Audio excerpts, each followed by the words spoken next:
Hello wine people, welcome to Thirsty and Wise, where we simplify wine. My name is Peter and I'm a certified WSET wine and spirit educator. In this video, I'll explain everything what you need to know about wine storage and service for your WSET Level 3 in wines course and exam. On this channel, we create simplified content wine education for people that want to be successful in WSET or people that just want to get more comfortable with their wine knowledge. We also organize WSET Level 1 and Level 2 online courses and exams, and we have a support program and a hybrid program for WSET Level 3 in wines students. So please, if you're interested in getting certified and learning about wine, my email is below. I would love to hear from you. And let's start this video. Okay, wine people, in this video I will explain the learning outcome and point allocation, basically what you need to learn by the end of the WSET Level 3 in wine course, and where and how many points are allocated for the service of wine.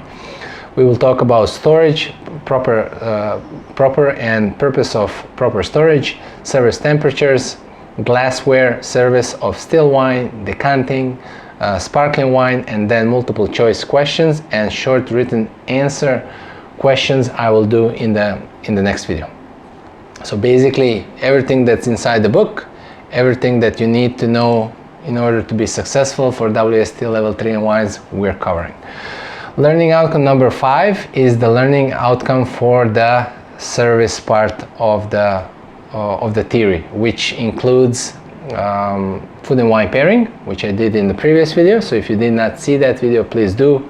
We did the information, we did the questions for the multiple choice and short written answer part. And learning outcome also includes service. So by the end of the course, you will be able to demonstrate the ability to provide information and advice to customers and staff about food and wine pairing and service. Short written answer part questions, there's 100 marks, 100 points available, of which unit learning outcome number 5, there's 10 available points. For the multiple choice questions, there's 50 marks, 50 questions, of which 4 are the unit learning outcome number 5, which is the service or the food and wine pairing. So my advice always is,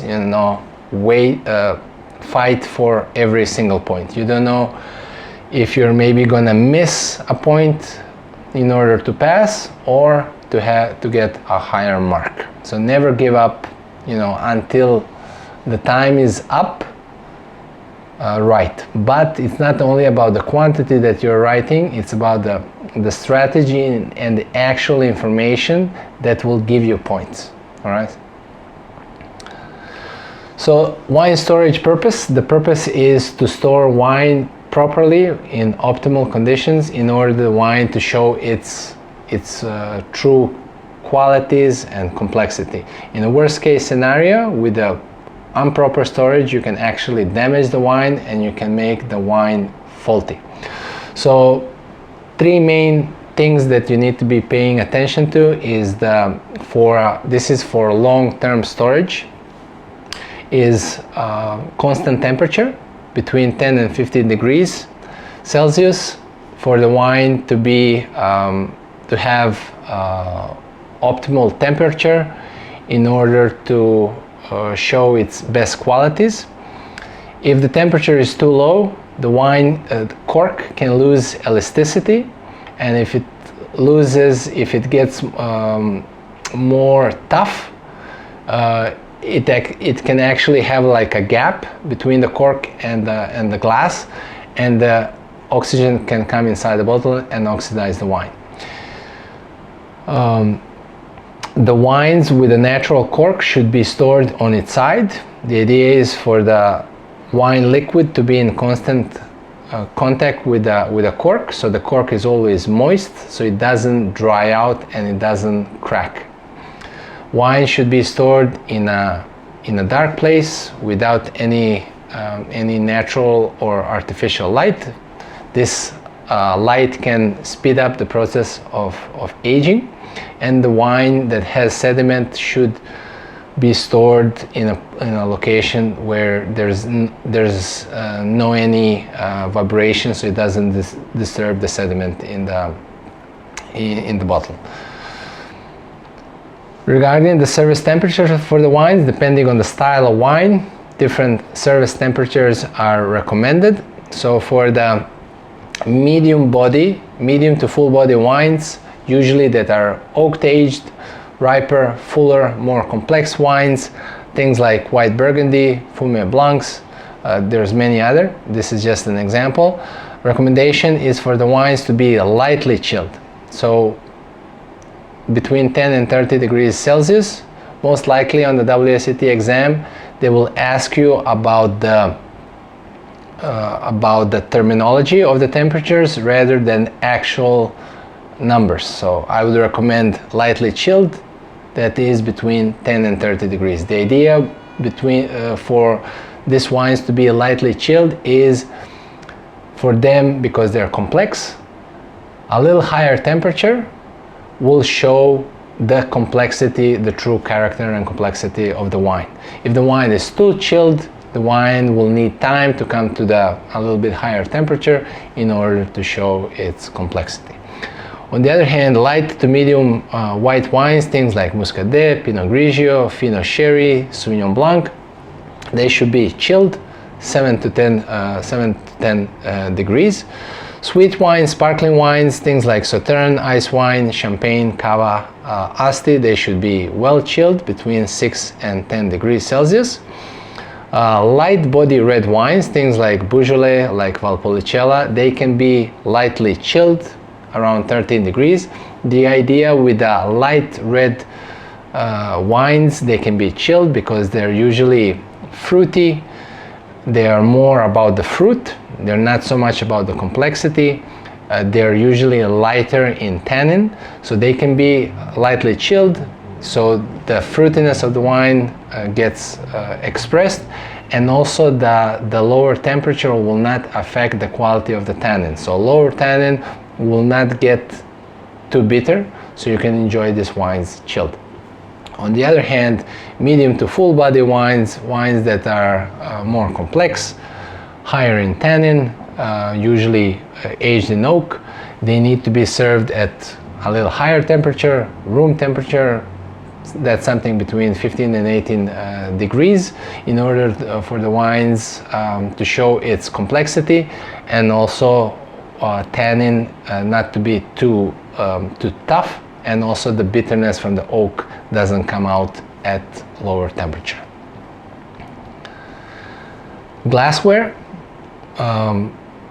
Red wines usually served in a bigger glass. Red wines are bigger, bolder, more complex.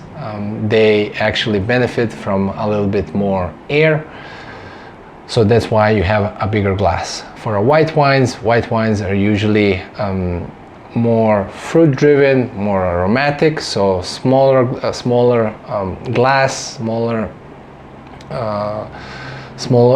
balloon, and also the more narrow rim on top concentrates the flavors and aromas of white wine.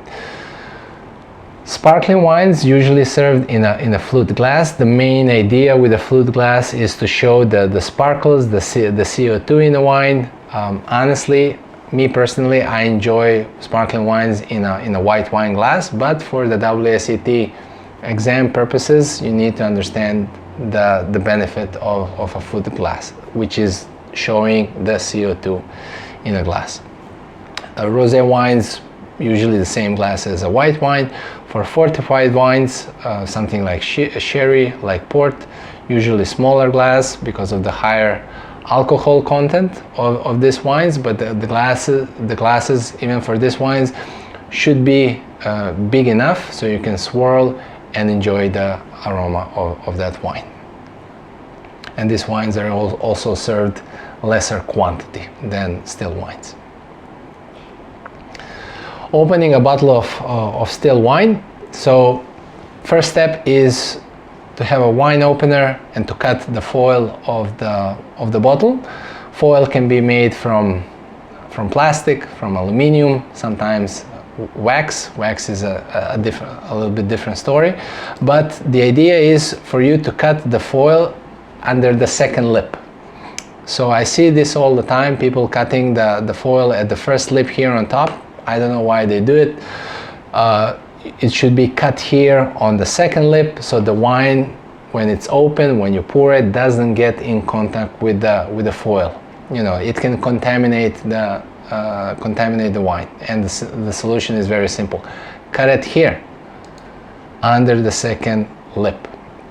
When you cut the foil, you can wipe the top of the glass a little bit to remove any dust, if any, and then you insert the screw of the cork inside the cork, and make sure that you put the screw in the middle of the cork. If you put it on the side of the cork, when you're pulling out the cork, most probably you're gonna break the cork. So make sure you put the screw in the middle, go all the way, almost to the end. So have a little bit space on the screw, just not to go all the way through, because you can pierce the cork, and then the pieces of the cork can go inside the wine.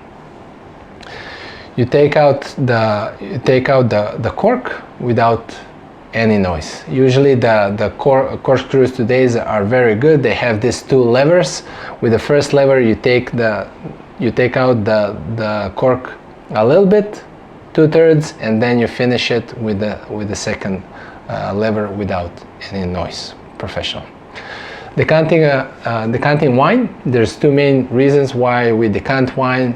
One is for older wines, to remove the sediment from the bottle, to remove the sediment from the liquid part, and then for younger wines is to expose them to more oxygen, so the wine can incorporate more oxygen, release more of the complexity of the wine, and soften down the tannins a little bit.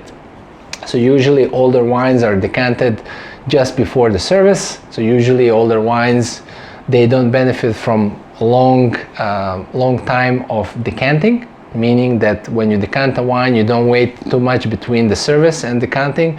Older wines, usually you decant them, you pour them in a bigger glass, and that should be enough. For younger wines, you can decant them a few hours before the service, so they can actually have the benefit of the time period between the decanting and the service. When you decant a wine, first of all, wines that are meant for decanting, they should be stored in a horizontal position for some time, so sediment can settle down. When you're removing the wine bottle from the wine rack, make sure you're not moving the bottle too much. You know, when you're taking it from the horizontal position, make sure the wine is always in the horizontal position. Placing it in a decanting basket is ideal, so you don't remove the sediment. And then you cut the foil in the basket, and then when you cut the foil, when you remove the foil and the cork, you remove the bottle from the basket without agitating the bottle too much. So you're basically always having the position of the bottle in a laying position. And then you take out the bottle from the rack, from the decanting basket, and usually you have a light underneath the decanter and the wine, so you can actually see the sediment moving inside the bottle. And then when you see the sediment coming to the neck of the bottle, you stop decanting. You should be able to decant, 98 to 100% of the wine, and just sediment staying inside the bottle. Opening a bottle of sparkling wine. First of all, with sparkling wines, like we said, they should be stored at the lower temperature. This lower temperature is good for the flavor of the wine, and also for reducing the pressure inside the bottle. So the pressure inside the bottle is around 5 atmospheric pressures, which is quite a lot. It's compared to a pressure that you can find in a truck tire. So safety when opening a bottle of sparkling wine is key, especially if you do a sommelier course. That's something that they're going to be very specific about, and just in general for safety. If that cork flies out, God forbid, hits you or somebody else in the head, it's not good. So keep the steps for opening a sparkling wine: have it well chilled. When you take it out from your fridge or wherever you're chilling it, the first thing is to remove the foil. Ideally, in a sommelier kind of restaurant setting, you remove the foil with a knife, with a corkscrew. You cut underneath the cage. You remove it nicely. Usually, bottles of sparkling wine, they have this tag. If it's an informal setting, you can remove it by hand. When you remove the foil, there's a cage below the foil, and there's a twist. There's a cage that needs to be untwisted. It's always 6 twists, and then before you start removing and unwinding the cage, your thumb needs to be always 100% of the time on top of the cage, in order to prevent the cork flying out. Sometimes these corks are more difficult to take out. Sometimes they come out very fast. You never know. That's why 100% of the time, until the cork comes out, your thumb is on top of the cork. When you untwist the 6 times, you jiggle the cage a little bit in front and back, left to right, just to release 100% of the cage from the bottle, and you twist the bottle around 45 degrees. So with 45 degrees, you're actually lowering the pressure of the bottle, not to go directly into the cork, but to go into the shoulder of the bottle, and then you're twisting the bottom part of the bottle. Don't twist the cage, don't twist the cork. Twist the bottom part. You're gonna feel the cork coming out, and then just keep the pressure. Keep the pressure so the cork comes out without any noise, in a professional way. You remove the cork. You can wipe down the neck of the bottle and pour the sparkling wine to your guests. Ordering wine. So a standard bottle of wine is 750 ml. So you should know how many servings of wine you can have from a standard bottle of wine. If your standard pour is 125 ml, it means you get 6 glasses, 5 glasses for 150, 4 glasses for 175, and 3 glasses if you're pouring 250. This is very good to know, especially if you're going to a sommelier course or studying WSET. But especially if in a practical way, if you're organizing wine tasting and you need to calculate how much wine you need for the amount of people that are coming to your tasting or event. Preserving wine after the wine is opened, there is a more expensive way, there's a cheaper way. The idea is, when you open a bottle of wine, you don't finish it right away. You can store it for a couple of days, several days, maybe a couple of weeks. The idea is to minimize the amount of oxygen that gets in contact to the wine. So two main ways to do this is a vacuum system and a blanket system. A vacuum system is a more cheaper way, where you use this vacuum capsules and a pump. You put this silicone cap on top of the bottle, and with the pump, you put the pump on top, and you vacuum out. You take out the air from the bottle, and then my recommendation would be to store the wine. Doesn't matter white or red. Store it in the fridge, because the lower temperature will reduce the amount of interaction between the wine and oxygen. Of course, this vacuum system is not good for sparkling wines. Don't do this with sparkling wines. You're going to take out the CO2 from the bottle. The second one, a blanket system, is a little bit more expensive. You need to invest in a quarter vane machine, quarter vane tool, which basically there's a needle part of the quarter vane which goes inside the cork, inside the wine, and then it has like a double system where you take out the part of the wine, and part of the gap which is taken from the bottle is replaced by usually argon gas. So this part of the argon gas stays on top of the wine, preventing it from oxygen. Okay, so vacuum system, blanket system, and again also store it in the fridge.